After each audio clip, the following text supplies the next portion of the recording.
Lengo la maadhimisho haya ni kuwaleta pamoja watu wenye ugonjwa wa hemophilia duniani, kuongeza uelewa wa jamii kuhusu ugonjwa huu na kuzindua kliniki ya hemophilia na selimundu katika hospitali ya rufaa ya mkoa wa Singida. Kauli mbiu ya mwaka huu ni uchunguzi wa hemophilia, hatua ya kwanza kuelekea matibabu. Cha kwanza, serikali imewezesha ufunguaji wa mitambo ya kisasa ya uchunguzi katika hospitali zetu nchini. Lakini pili, serikali imesomesha na inaendelea kusomesha wataalamu mbalimbali wa afya wakiwemo madaktari bobezi wa magonjwa ya damu ambao wanasaidia sana katika kutibu magonjwa haya ikiwemo hemophilia. Lakini cha tatu, pia serikali imekuwa ikiwekeza mazingira bora kwa wawekezaji upande wa viwanda vya dawa na wafadhili mbalimbali katika sekta ya afya wakiwemo Novo Nordisk Hemophilia and Hemoglobinopathies Foundation ya kutoka Switzerland ambao ndio wanaendelea na ufadhili huu katika nchi yetu na leo wako hapa mkoa wa Singida. Wizara itaendelea kuadhimisha siku ya hemophilia kitaifa na kutoa miongozo mbalimbali. Serikali kwa kushirikiana na wadau pia itaendelea kuhakikisha huduma zinapatikana katika vituo vingi zaidi ili kuwafikia watu wengi wenye uhitaji wa matibabu ya ugonjwa huu.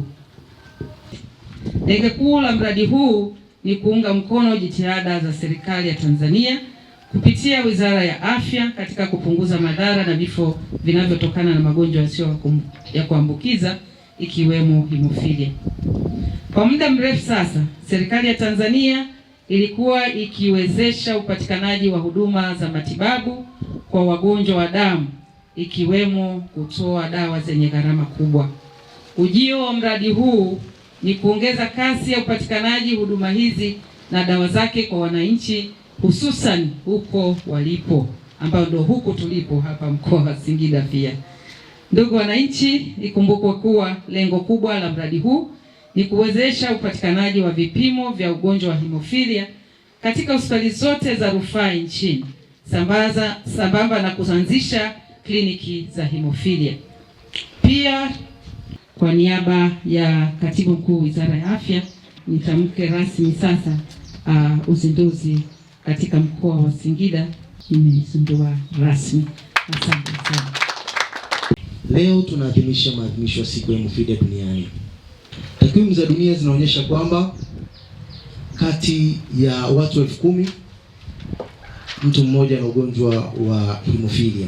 Kwa hivyo Watanzania inakadiriwa ya kwamba zaidi ya wagonjwa 6,000 wana ugonjwa wa hemophilia, lakini kati ya hao ni wagonjwa 608 tu ambao wameweza kugunduliwa, ambao ni 96%, ni 98% ya wagonjwa wote ambao wanakadiriwa kuwepo nchini. Tumeweza kutoa vifaa pamoja na vya maabara na vitendamishi vyenye thamani ya shilingi milioni 150 katika hospitali zote hizo. Kufikia sasa katika hospitali ya mkoa wa Singida tunaleta vifaa visivyopungua kuwa na thamani ya shilingi milioni 10 ambavyo tutaviwekeza hapa.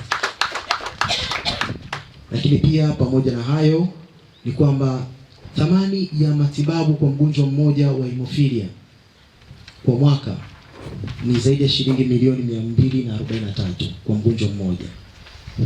Na katika hiyo thamani, mwaka jana pekee tumepokea dawa kutoka kwa mfadhili ambaye ni shirika la hemophilia duniani, dawa zisizopungua thamani ya shilingi bilioni 120. Ndugu mgeni rasmi, na katika hilo basi hapa leo tumeleta dawa zenye thamani ya shilingi 525 katika hospitali hii ya mkoa wa Singida. Na vifaa ambavyo vingine tumevileta ni pamoja na kompyuta kwa ajili ya kutunza kumbukumbu, vitabu ambavyo vyote hivi tumeshakukabidhi Mheshimiwa mgeni rasmi. Hii ni hatua ya kihistoria inayodhihirisha mshikamano, matumaini na azma ya taifa letu kuboresha maisha ya wagonjwa wa hemophilia na magonjwa mengine ya damu. Dira yetu ni kuhakikisha hakuna mtu anayepoteza maisha kwa kukosa utambuzi. Umuhimu wa kuweka katika mfumo ya utambuzi ni mkubwa, kwani tukifanikiwa kuwatambua wagonjwa waliojificha, tunapiga hatua kubwa kuelekea matibabu ya uhakika na kuzuia ulemavu usio lazima. Siku ya Hemophilia Duniani 2026 ni kumbusho kwetu sote kuweka kipaumbele kwenye utambuzi wa mapema. Chama chetu cha Hemophilia kilianzishwa mwaka 2007.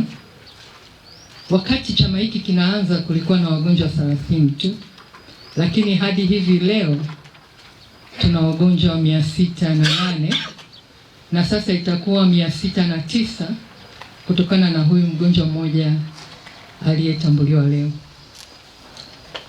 Imegundulika baada ya kuchukua muda mrefu sana.